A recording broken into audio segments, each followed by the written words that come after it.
என்னடா இது என்ன பண்ணாலும் உடம்பே குறைய மாட்டேன்னு நினைச்சிட்டு இருந்தீங்கன்னா இந்த வீடியோ உங்களுக்கு தான். ஏன்னா நான் 4 வருஷத்துக்கு முன்னாடி எப்படிதான் இருந்தேன், 2 மாசத்துக்கு முன்னாடி இப்படி இருந்தேன், 2 மாசத்துக்கு அப்புறம் இப்படி ஆயிட்டேன். கவலைப்படாதீங்க ஃப்ரெண்ட், நான் தான் வந்துட்டேன்ல. நீங்க ஈஸியா 6 பேக் வைக்க வழி சொல்றேன், அதுக்கு முன்னாடி என்ன ஃபாலோ பண்ணிக்கோங்க. நான் தான் சொல்றேன்னா நீங்களும் கேட்டுட்டு இருக்கீங்க பாருங்க.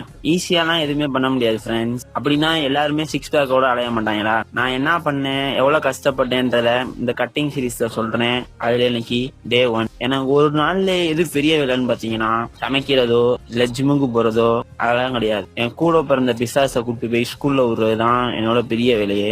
அதுக்கப்புறமா ஸ்டெப் கவர் பண்ண கிளம்பிடுவேன். அதை முடிச்சுட்டு வந்துட்டு ஃபர்ஸ்ட் மீலான ஓட்ஸையும் முட்டையும் சாப்பிட்டு அடுத்து கொஞ்சம் வேலை இருக்கும், அதெல்லாம் முடிச்சுட்டு செகண்ட் மீலையும் சாப்பிட்டு அதுக்கப்புறம் என்ன ஜிம்மு தான். இன்னைக்கு ஒரு தரமான ஃபுல் டே சொல்லிட்டு வீட்டு பக்கமா ஒதுங்கிட்டு லாஸ்ட் மீலையும் சாப்பிட்டு நாளைக்கு தேவையான ஓட்ஸை செஞ்சு ஃப்ரிட்ஜில் போட்டு நாளை முடிச்சுக்கிறேன்.